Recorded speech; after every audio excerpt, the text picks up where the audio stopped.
waxaa habeenkii 18 May abaara labadii barkii habeenimo uu dab qabsaday dhakhtarka degmada Garada kaasoo dabkan uu ka dhashay talaagada talaalka lagu qaboojiyo iyadoo ku shaqayn jirtay gaas isla markaana uu shoor qabsaday qasaaraha dabkan ayaa sababay in uu shuf yeelaan qayb ka mid ah dhakhtarka degmada Garada kuwaas oo yeeleen qalabkii ugu muhiimsanaa ee lagaga shaqayn jiray dhakhtarka degmada Garada dhakhtarkan ayaa xarunta kaliya ee caafimaad ee ka furan degmada Garada isla markaana iskugu jirtay dhakhtarka guud ee degmada Garada iyo xarunta hooyada iyo dhallaanka haddaba waxaa shuf beelay qaybihii hooyada iyo dhallaanka loogu shaqayn jiray oo gabi ahaanba albaabada loo laabay xaruntii hooyada iyo dhallaanka ee degmada Garada markii la waayay qalab lagu shaqeeyo iyo wax lagu daaweeyo dadkii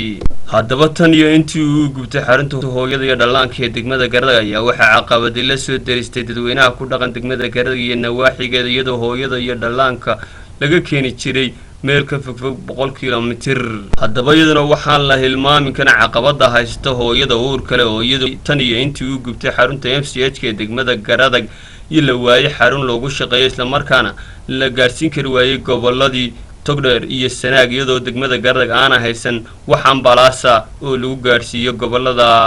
isla markaana gaariga la kireysta ugu yaraan laga qaadayo $500 maayirka degmada Garada mudane Faarax Aadan Ciise iyo maamulaha wasaaradda caafimaadka Maxamed Siciid Ismaaciil ay ugu baaqay cid kastoo danaynaysa caafimaadka degmada Garada inay gurmad degdeg ah soo gaarsiiyaan xarunta hooyada iyo dhallaanka ama dhakhtarka degmada Garada ugu horeyn halka waxa ka hadlay maayirka degmada Garada isagoo arinta ka hadlay hadaladiisa waxa kamid ahaa sida tan halkani waxa weeye waa xaruntii MCH ka degmada Garada runtii gubatay habeen goorsa dhaxwa labadii habeenimo sidii uu gubatay waxay ahayd iyadoo dab ka kacay talaagadii lagu qaboojinayay garasa talaalka iyo waxyaalaha muhiimka ah ee MCH ku shaqeeyo marka talaagadaas xilli dambe ayaa dab ku qabsaday runtii waxa ku baabay labadii qol ee magaranaysa hareeraha ka xigay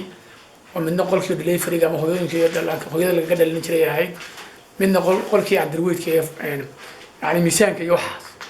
سعر شري عروض تلقي ميسان شري يو أيوها لبضع قول سيد الأشراش اللي دين شري وحوي ويشوف بيلان قلب كي على ورده منه وشوف بيلك تلاقي دي قلب كي لو ترى عقب كا لا شيء هويين يدلان كودمي MCH وكذا ما أدري وكبابا قول كي administration كي hooyooyinka la jiifinayay oo mula ayuu baabel qaba iyo farmasiga kuwii adeeg lagu qabanayo dhim way baabeen sidaa darteed waxaan codsanaynaa in la soo caawiyo cid kasta oo magaranaysa wax soo tari karaysa ay soo caawiso MCH kan si uu shaqadiisa dib ugu bilaabo maadaama uu area fara badan uu magaranaysa uu ku shaqo lahaa oo dadka looga keeni jiray marka Garada gudaheeda laga tago runtii banacade iyo kalamaan iyo dhinaca waqooyigaba ilaa waxa weeye meel aad u fog 70 kilomitir u jira ayaa dadka lagu soo qaadi jiray xirfad wanaagsan waa lagu qaban jiray oo hablo xirfad u leh dhinaca magaranaysa hooyada iyo dhallaanka baa joogay oo si fiican magaranaysa uga shaqayn jiray oo lagu ogaa iyagu joogan laakiin qalabkii waa dhaafay qalabkii iyo bal assessment iyo waxa la soo garaa la eego halkan waad aragtaan waa isbitaalkii degmada Garada wuxuu gubtay 18 May